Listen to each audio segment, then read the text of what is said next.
Hey everybody, my name's Joshua. I'm one of the interns at Trinity, and today I get the opportunity to share my testimony with you.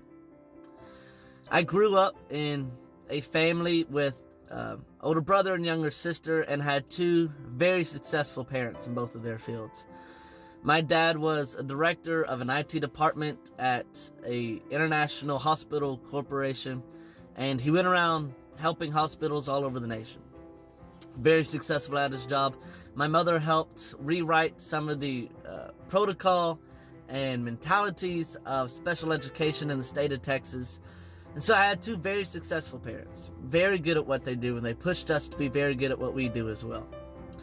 But some of that came at a cost. When you have two parents who work over 50, 60 hours a week, some of the stuff starts to fall through a crack. So all growing up, we weren't very close as a family. We were very successful, very social and out there because we needed to be, but we never really focused as a family. And we were that way until my 8th grade year. You see, my dad had always had this call to ministry, but suppressed it out of fear and other stuff in his life. But my 8th grade year, my dad accepted the call into full-time pastoral ministry.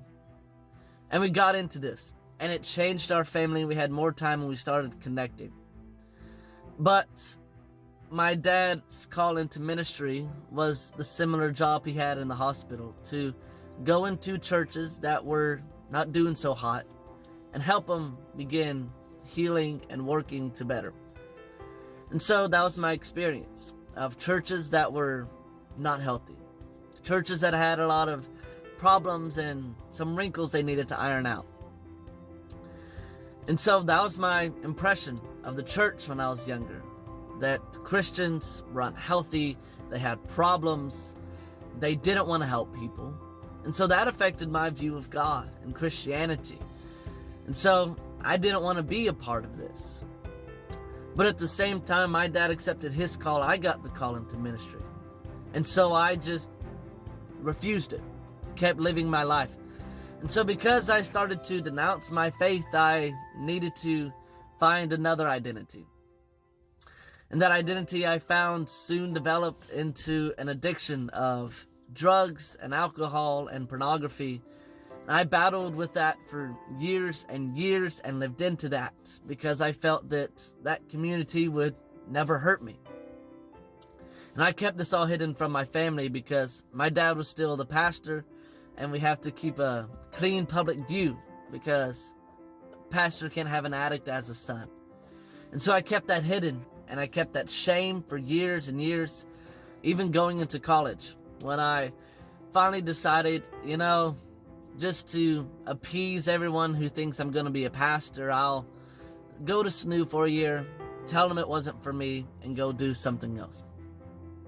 And so I go to SNU, but one of my mentors encouraged me, if you're going to do this, even as a kind of a game, take it seriously. Give it your best shot. Fully go at it for a year, and if it's not what you're supposed to do, then don't do it. But give it your best shot.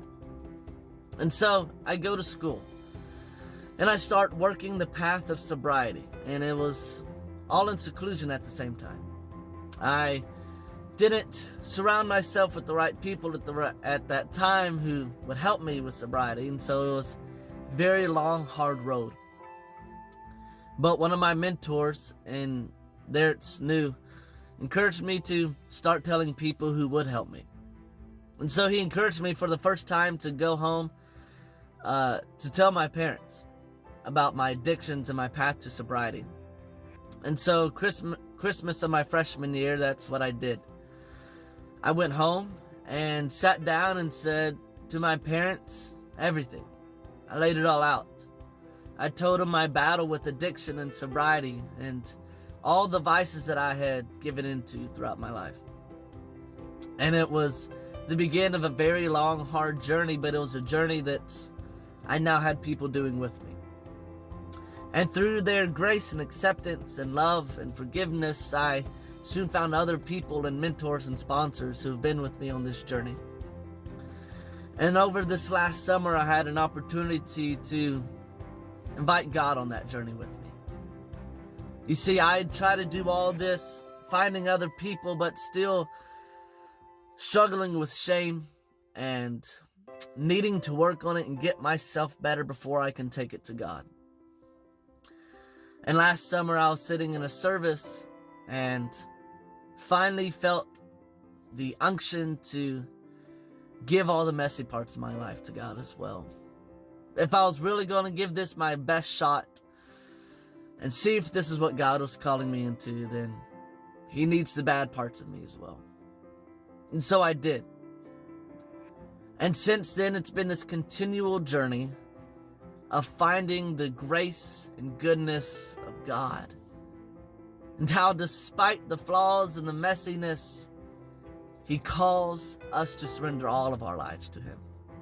And that's been a daily process and journey that I'm still giving out today, of finding every area of my life that I can surrender to God and live into the calling that He has on my life.